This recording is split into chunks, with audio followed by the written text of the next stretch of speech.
All right, back with Taylor from the Gloucester Times once again. Crazy week. Elections have happened. They've come and gone finally. And I guess let's get the reaction to the results. We know you've been all over the place covering a few ongoing stories. Let's start, of course, with the final results for the mayoral race. Right. So, we went into Tuesday with not quite sure who was going to be victorious in the end, and it turns out to be Greg Bergen, right? Greg Bergen by a landslide. Although there was a little under 10,000 who came to vote at the polls this Tuesday, Greg walked away with 5,829 votes, which is about 58% of the votes Tuesday night. Out of the, what it finally became 9,920 ballots cast. Safathia Romeo taking garnered 4,047 votes. So there was quite a differential between the two, and Greg topped the ticket in every single ward, which is very reflective of what we saw in the preliminary results.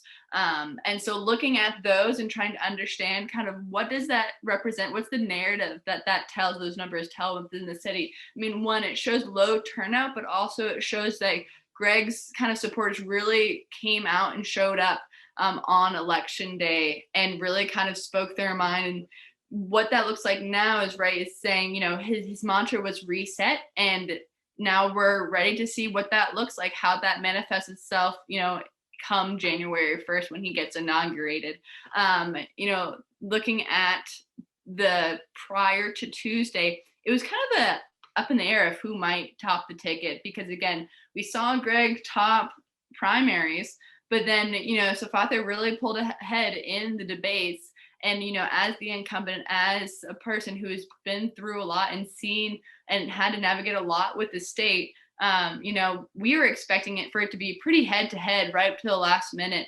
And that just didn't seem to be the case. I feel like they all had different people at each polls, and before it even became unofficial results were printed, people knew, Greg knew, we're all at City Hall waiting. You were there. And, the celebrations happened long before anything was printed to finalize the vote. Yeah, and Bergen's team from day one was confident in their message, and it was a wire-to-wire finish. So congratulations to the mayor-elect, and thank you, Mayor Taken, for your service over the years. Okay, more big news, though. Ward 2, you talk about nip and tuck.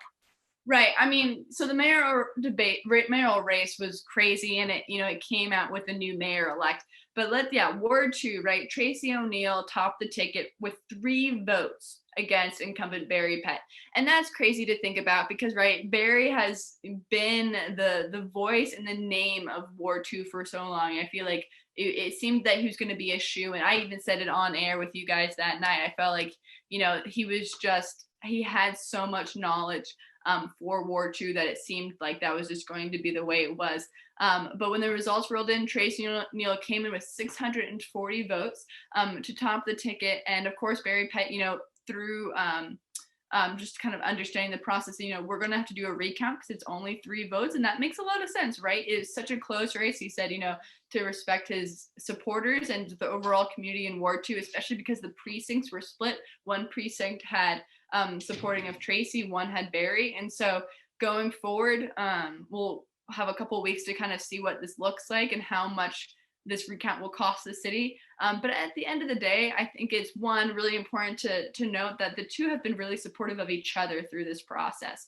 Barry has been really helpful to Tracy, and Tracy has been very passionate and communicative with Barry. And I think that's just a cool way to show that we're all in this together kind of mentality really shines a light. And 2, that no matter what happens, the fact that it's such a close race really shows that, Tracy was really fighting for the voice of the voiceless. She talked about how she wanted to run because she went to a city council meeting to get her roads fixed and no one did anything. And so, her knocking on the doors and asking and connecting with people, there's enough people who kind of sympathize and felt similar to Tracy that, we want to change. We want to kind of have this shift in perspective. And so it's kind of cool to see, no matter how long you've been in city politics, no matter, how eloquent you are on stage, during a crazy, crazy night of debating. At the end of the day, it comes down to each individual person and what they care about and how they can articulate that and really not only speak it, but live it out. And I think both of these candidates do it quite well. We'll just have to wait and see what the recount says, later down the line. Amazing, Taylor. It's like on that campaign trail, it's that one extra door you knocked on, or the one person you bumped into at the grocery store to talk about, and that makes a difference. That's why every vote counts. Okay, great stuff there. Another fascinating story. We saw the city's first writing candidate ever win.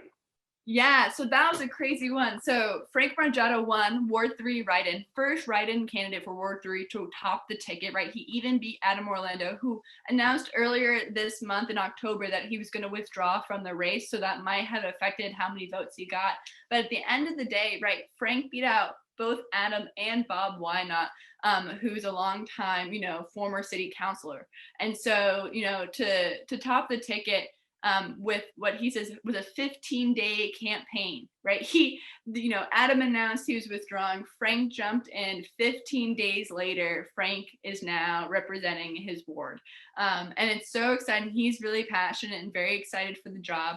And it was fun. I saw him on Tuesday, and, he really had it put together. He had team members with clipboards walking around and informing people, what does a write-in campaign look like? What does it look like to go to the ballot and write somebody's name in, rather than just filling in the bubble for someone who, if you're not fully immersed in it, you might not know that Adam Orlando is not running anymore. So, best of luck to him and kind of a new journey. And, with all the counselors and new school committee members, they'll be going through trainings and preparing and talking to the formers to kind of prepare for a new and different 2 years that they'll experience. Yeah, impressive stuff. We were there the moment the family was notified, and Frank, that he had won that night. It was after we went off the air at City Hall. So it was a pretty cool moment. So congrats to Frank there. Okay, an ongoing story, a developing story. We knew when the night began that Melissa Teixeira Prince would probably get enough votes to be part of school committee once again, even though she had withdrawn. What's the latest with that situation? Yeah, so Melissa Teixeira Prince, announced that she was withdrawing from the race a couple weeks ago, just to kind of focus on family, friends, and new passions, and just pursuits that she has elsewhere. But she actually came to be the fourth vote getter in Tuesday's election. I think we weren't surprised to see incumbents Samantha Watson, Kathleen Clancy, and Laura Wiesen kind of be the three leaders in that. Then was Willem Melvin, and we also had Keith Minio. Keith Minio. Yeah. And so we have those people, right? But Melissa was in that mix. And so at the end of the day, the question remains is, right, she wasn't on the bottom of that list. She was in the middle. And so a lot of, those votes are kind of replicative of people kind of saying, we still want you to represent the school committee and, represent our schools going forward. She, I interviewed her, and she mentioned, she's taking the time to reflect. She had reflected. It took a lot of time to make that initial withdrawal. And so she's going to be taking this time to kind of process and decide kind of what's next. And will she decide to continue on the school committee, or will she kind of continue with her original decision, which was to withdraw? If she does choose to withdraw, Tom Stein will fill in as the final school committee. Richard Roberts has been booted out. Gotcha. And for those who want to know, candidates have the time frame to request a recount up until November 12th at 5 p.m. That's when the results will work towards being official. And then November 15th, all results are official. So then we'll find out about wards 2, 3, and school committee in its finality. Okay, lastly, Taylor, very quickly now, the transition process between Fatima Romeo-Taken's position in office to Greg Verga. Yeah, so I spoke with the interim chief administrative officer yesterday, Frank Cousins, and he said that they've already started the process. Him and CAO assistant Chris Carranza have been working with department heads and the mayor to make the transition packet for Mayor-elect Greg Verga. Now, what that looks like is kind of seeing what the last 2 years have looked like. What are the big projects, and what is Greg Verga? He said, and in his own words, that he has been focused and learning about city politics already, even when he's not running for city or the city's leader. But, there are intricacies behind that he needs to be caught up on and learn more about. So they've already started that packet. and they're going to be working with a team that they'll be forming called a transition team that will kind of help up leading up to January 1st. Romeo Taken's last day will be December 31st. So they'll be collaborating. I spoke with Greg, and he's very excited for the transition in the process. He's already informed his work boss at Churchill Properties that he'll no longer be a real estate agent. He's holding on to his license. He said, I don't think I'll be a mayor, for 25 years. And so, when the time comes down the road, I'll still have that license. But he said he is taking fully on the position of mayor, as we all expected from day one. And he's putting that concept of real estate out of his mind as he focuses on his new position. And Safathia, when I spoke with her, she was very excited for Greg. And she's very excited to continue her work of advocating in the city, right? She is no longer going to be the city's leader in terms of the position of mayor, but she is going to be carrying on her role as a shine, and then also just advocating for those who don't have a voice. So that'll be really exciting. And then lastly, also, I did ask Frank about his position because he's interim CAO and his 90-day appointment will be ending in the end of November. He said that, he'll be here as long as the mayor needs him. And when Greg takes on the role as mayor from mayor-elect, then Greg will kind of figure out who the next CAO will be. But I don't think that we'll be seeing Frank in the next term.